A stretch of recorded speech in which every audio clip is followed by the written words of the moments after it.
Alex. Good evening. So what do you need to know about the Indian traveler and the Indian travel market opportunity? Its population, more than 1.3 billion people who are taking almost 1.7 billion domestic trips, under 25 million outbound travelers growing at 10% per year, and spending more than $27 billion collectively on their international travelers. This is what you need to know about the Indian travel opportunity. But what you should know about the Indian traveler is the way that I would like to take you through the journey of this person, Chetan. He is 32 years old, lives in Bombay, a millennial, and his journeys, his travel experiences is an indication of a couple of 100 million of Indian travelers. So bear with me as we walk through his travel experiences. When Chetan was just maybe 2 months old, he took his first ever trip.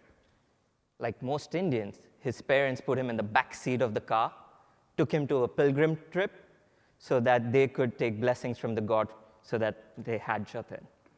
As he grew up, he traveled around the country, visiting strawberry fields, museums, as well as water parks with his cousins and friends. But one important thing over here, besides the fact that I am somewhere in these pictures, is that he never took the decisions of where to go and what to do. Obviously, he's a baby or less than 10 years old. As he grew up, he took college trips with his friends, inspired by activities and destinations he saw on television and movies. He got his first job. He started traveling around with the little money that he managed to put aside. He extended his work trips into leisure trips as well, once again crossing things off his bucket list. He is now an independent traveler, capable of taking his own decisions and doing what he always wanted to do.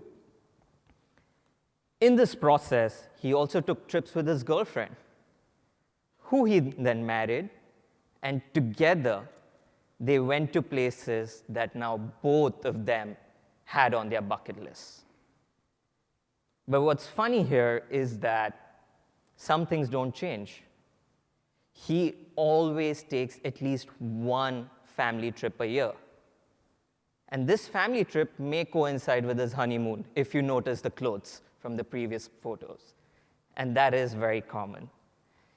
His parents may or may not be living on the same floor of the same hotel.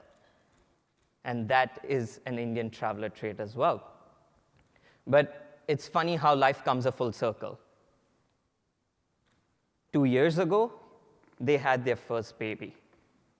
But unlike his first travel experience at the backseat of a car, his son's first travel experience was on an aircraft, but again, going to a pilgrim site. In less than 2 years, his child has taken maybe 10 flights, 5 train rides across the country, again, as a combination of religious trips as well as meeting friends and family. Today, Chetan's travel can be mapped into all these countries. And once again, he is a relatively mature traveler now. He is an urban traveler. His travel journey is really kick-started about 7 years ago, and thanks to his work, he has traveled across many countries and experienced things at his own pace equally. And what is the thing that comes together and ties into all of this? No matter what phase of his life, where he went to, with whom he went to, experiences were the cornerstone of all his trips, from visiting zoos to taking water sports, to going to vineyards, strawberry fields, climbing the Sydney Harbour Bridge, seeing aquariums. Experiences were in each and every part of his trip. So, what do you need to know about the Indian traveler? Just like any other markets, you could carve the Indian traveler in 3 wide buckets. Now, again, this has got no data behind it, but a very anecdotal take, right? First-time travelers, they're all about bucket lists. They want to strike off things that they've always wanted to experience or see. They don't mind cramping in multiple destinations, experiences in a single trip. They're all about traveling in herds, being comfortable with people similar to them who are experiencing these for the first time. And they love their Indian food. So do not ever mess with Indians or early stage Indian travelers when it comes to Indian food. The slightly mature travelers, they spend more time in destinations.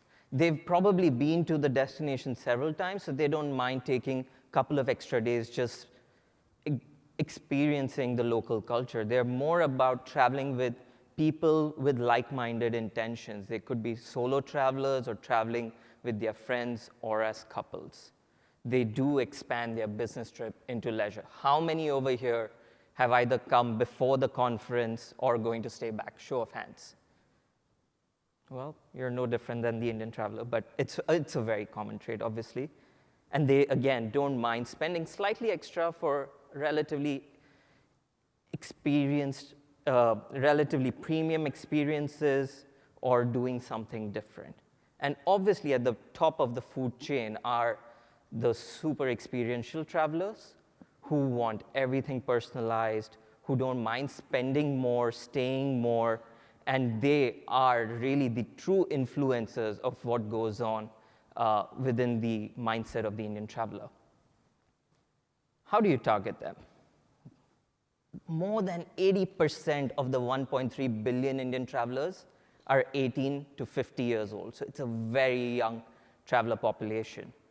Admittedly, only 24 million still traveled overseas, but that itself shows you the potential of the Indian market and the Indian traveler. Almost all of them are connected on mobile. A data plan, 4G data plan, costs a little over $2 for a month-long data plan of up to 30 GB a month. So they are always connected.